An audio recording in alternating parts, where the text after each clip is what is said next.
It's a big mystery, man. Life is a big, big mystery, man.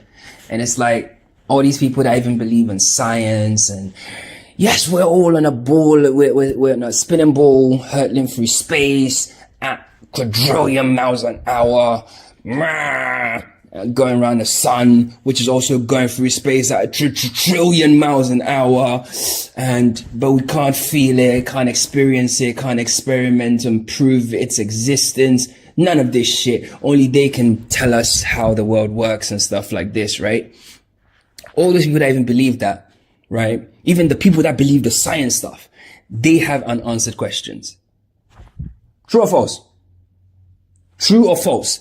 They believe in all that stuff, but they can't even explain what consciousness is. They can't explain what deja vu is. They can't explain what dreams are. They can't explain synchronicities. They can't explain near-death experiences. They can't explain any of that. They always just flap their arms and go, psychology, some shit, which is just baseless shit. It's just assumptions. Even the whole thing they built their house on, which is gravity, is a theory. It's not a fact. It's actually crazy, right? To think that in 2024, people actually believe in a house of cards built on a foundation made of an assumption. That's crazy. Even they have unanswered questions, yeah? Then you come to the atheists. Oh, nothing means anything, nothing means anything. No, it's all meaningless, it's just an accident. We're just an accident. They kind of go along with the science thing because they don't believe in God, because they kind of hate God. They hate that concept of a creative being and stuff, because they're so deep in ego.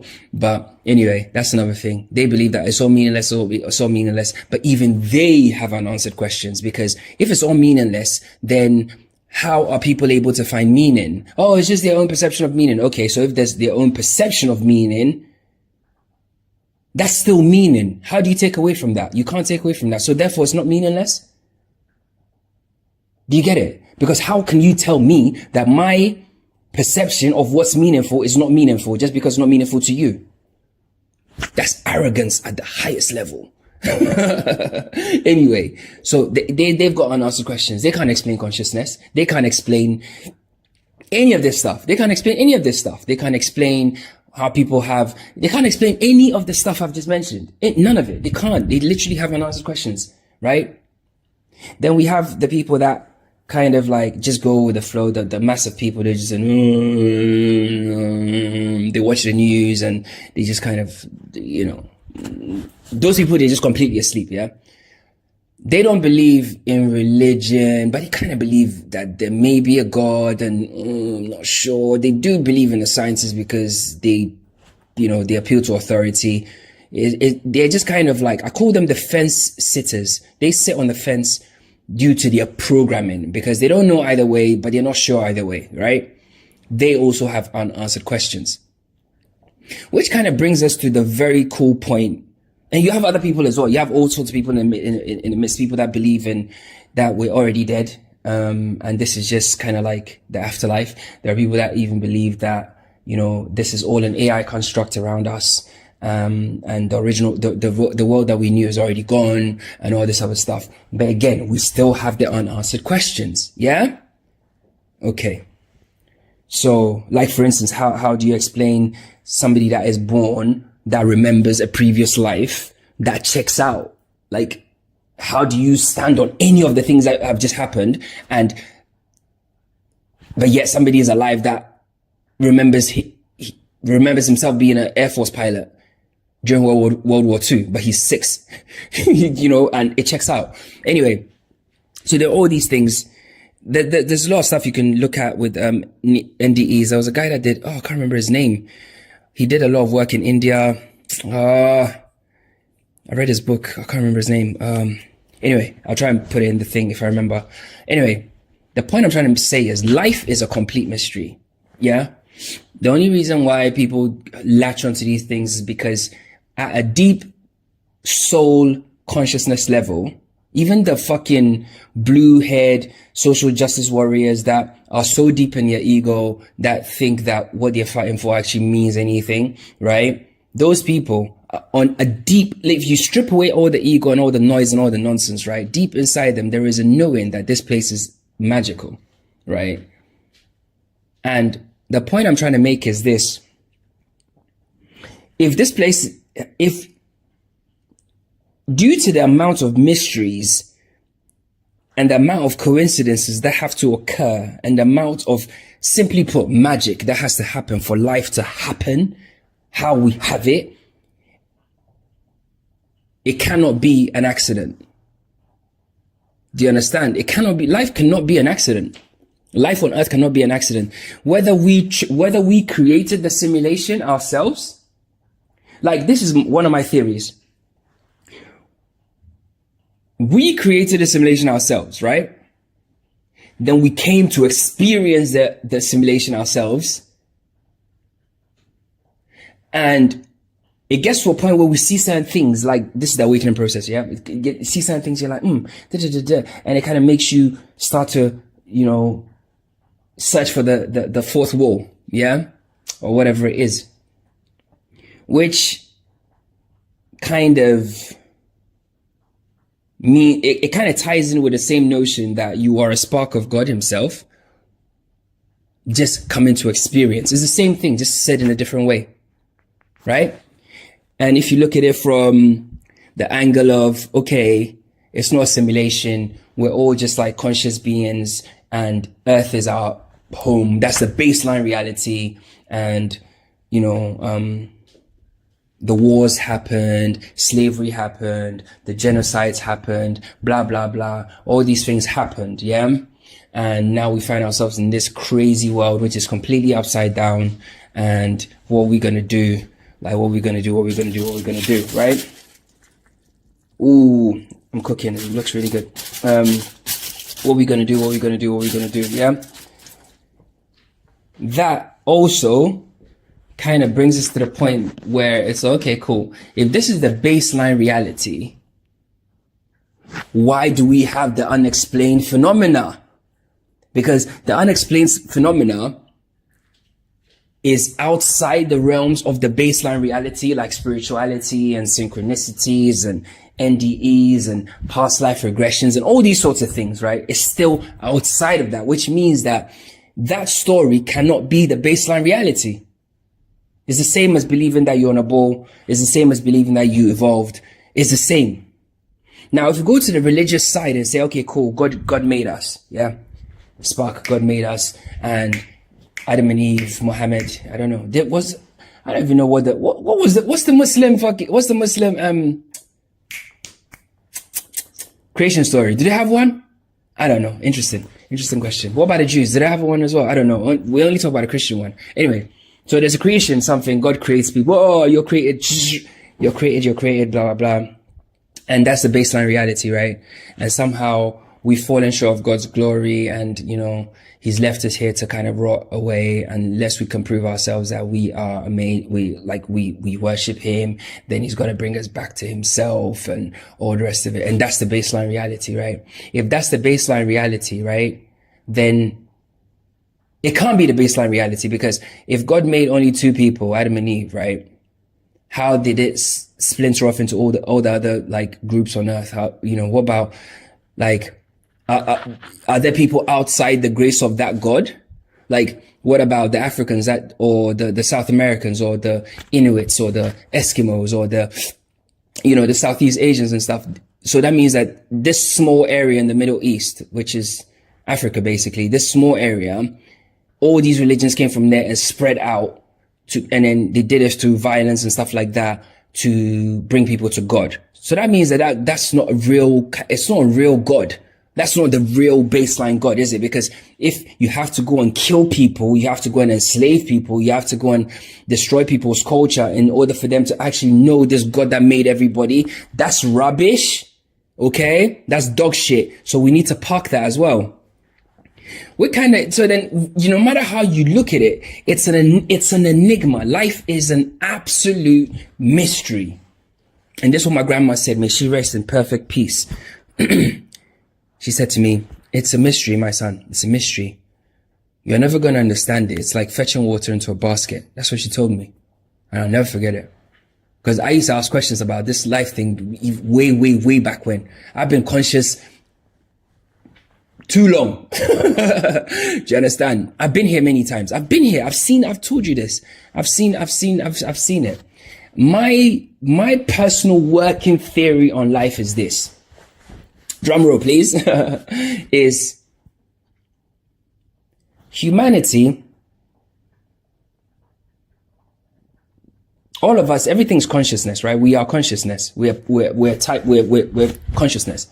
And we've come into this place to either experience ourselves or experience things in the world of duality, right? This is like an arcade place, yeah, that we've created. It could be a training model. It could be an education model. It could be an evolution or maturity module, whatever it is. Or it could even be something that we have created ourselves, right? So then whether it's because even if it's an arcade, something had to make that in order for us to interact with it, and if everything's consciousness and everything goes back to the point of singularity, which is the creative spark of life, which is God or consciousness, whatever you want to call it, right? That means it would have had to be, it's also part of it. It's also conscious too. So my working theory is, it's almost like this is some sort of training simulation. No, not a training simulation, but a simulation, like some sort of simulation that we created ourselves, right? Consciousness. So there's one big consciousness, and let's call that the world for simplicity's sake. So that is the world. But with each character, yeah, quote unquote, that consciousness decides to play, yeah, that character creates his or her own thing before it enters it. So you pick your own parameters, yeah, before you come in here. And then you come in here and it's almost like you're trying to find your way. You're trying to see if you can remember. That's what I think, because I think I'm trying to find my way. It's like a river. All rivers go back to the sea. I'm trying to find my way back to God. I'm trying to find my way back home, back to source, because it's not here. I know that, right? So just like all rivers have to find their way back to the sea, we create our own individual micro worlds within the macro, right? But before we come in here, we've already created it. It's already created before we get here. So all the characters and everybody in the game, you know them. They are just, it's like consciousness. You know, it's like you bring them with you, yeah, and they bring you with them. It's the same. It's like the same thing, yeah. Then you come here, and you're trying to find, you leave breadcrumbs, like Hansel and Gretel, yeah? You leave all those, sidebar, all those stories, Hansel and Gretel, Goldilocks, fucking Three Bears and all that kind of shit. All those stories are placed here for us, believe me. Like, those stories are like, it's hard to explain. With all the millions of stories in the world, why are those stories pushed? You have to ask yourself the question. It's like a lot of those stories have nuggets of wisdom in them. You know, even the children's rhymes, yeah? Life is but a dream, row your boat, journey down the stream, merrily, merrily, merrily, life is but a dream. Relax, it's a game. Don't take it too serious. They're just priming you as a child, yeah? You're being primed, you know? That's all it is. Anyway, so where was I? Yeah. So you create you have your own. So it's like you choose a character, you choose a setting, you choose a stage, you choose the people, you put your Easter eggs in there, or everything. Yeah. You come, you start to experience life. Life is happening. Then it's almost like when and this is why I say you interact with the reality. And that's why for me, I never look at AI. I used to look at AI quite negatively, but I've realized that AI, it's not external to us. It came from us. Yeah. Like, just like the wheel, just like the catapult, all those things, they came from us. We just, and some in technology, a lot of it already exists. Like, we just have to we just discovered it, you know, like, and nature also kind of uses a lot of technology. We just don't have the word to describe it. You know, we might create a bridge across a river with metal and concrete and blah, blah, blah, but nature might just put a tree across it. It's the same technology. It's a bridge. It's the same technology. Yeah? You know, we might use a crane to lift something. An elephant might just lift up that tree and put it over there. Same. Yeah? So as we're going through this life and we're developing and stuff, the screen also interacts with you. It's like then the levels change. You know, the levels are changing and gets more difficult. And if you're going the wrong way, it'll alert you, and you are almost trying to perfect the game. So the game is trying to perfect you. Yeah, make you the best version of you that you can be before you leave. Yeah, so you have an enjoyable time and you get all the experiences you're supposed to get as per what's already been put into, you know, prior to you entering it. Yeah, the point of it. So it's like, as you start to learn and you start to elevate, the reality gives you more of it. It's like, yeah, go on, here's some more. And if you're going the wrong way, yes, it will give you, yeah, here's some more, but it'll go, don't do that. Eventually, if you keep going the wrong way, it'll kill you. It's just like any other video game. Yeah. It's a video game simulation. Like, you're not here. Like, you yourself, whoever you are listening to this, you are not here. You're not even in, like, bro, you're not even, the landmass we call Earth or England or whatever. Yeah. Wherever you may find yourself is where your avatar is. Yeah. In the game, you are actually somewhere else playing the game. You're not even here.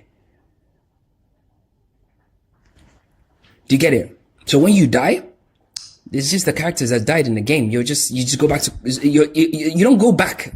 It's just like, you know how you're playing the VR, you just take the headset off, like, oh, okay, cool. Like, you're back to consciousness, back to singularity, back to oneness.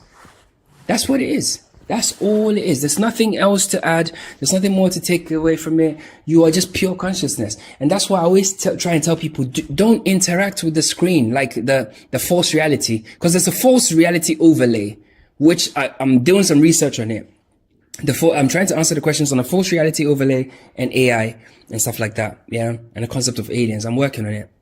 But there's a reality overlay, but I think that reality overlay is one that's ego based. I think because we project everything from our minds, if you live in ego, you project an ego based false reality around yourself. I think that's all it is. But, you need to know how to interact with it. That's why you have to kind of ascend. You have to ascend. You can't interact with the space, with the thing and give it emotion and act out, lash out. It's an experience. Yeah. You don't just like, because if you saw a sunset and you started crying out, oh my God, if you genuinely did that and you do that by yourself with nobody looking at you, that's fine. You can, that's your expression. But if you're doing it for others to see, that's emotion, that's ego. Yeah. So do not feed your emotional or life energy into the reality. There's nothing to feed. If you feed it, it will take all your energy. It'll hollow you out. Yeah. And you have to listen. You have to go with your moral compass. You have to follow your own path. It's a construct. It's not real, guys. It's like, you know, when you get plugged into the matrix, you go into that white room and there's all that stuff and there's people in the street and stuff like that. Those people are not real. They're just constructs. You know, they may be, in your timeline, there might be conscious people in there. Based on where you are in your ascension, you might come across conscious people, which will make your game experience even more fun. But if you're low vibrational, chances are everybody you're going to come across is asleep, is unconscious. Yeah. So why would you then respond to them, or why would you follow them on social media? Why would you even consume their news? Why would you care about what they're doing? Why would you give a fuck about any of that stuff? Do you see? So the ultimate point is to recognize that you are not the you that's standing in front of the mirror. You're something else that's observing the you here. You're playing, that's playing through you. You know, like when you think something's observing that thought. That's not you, because the you is the one that's thinking the thought. You, the human avatar, that's the one that's thinking, oh, I gotta scratch my back. Yeah. Because you have those primal needs or whatever. I gotta go here. I gotta go do this. I gotta do it. But it's a version of you that's looking at those thoughts and going, it doesn't speak though. That's the only thing. It doesn't speak.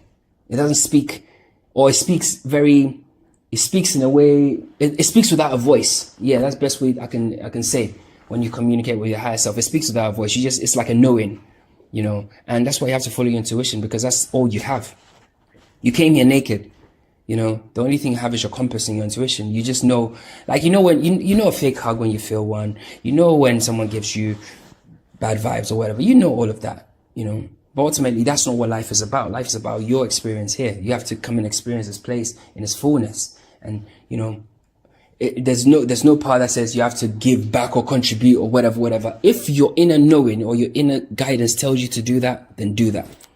Anyway, that's that one. Whew. That's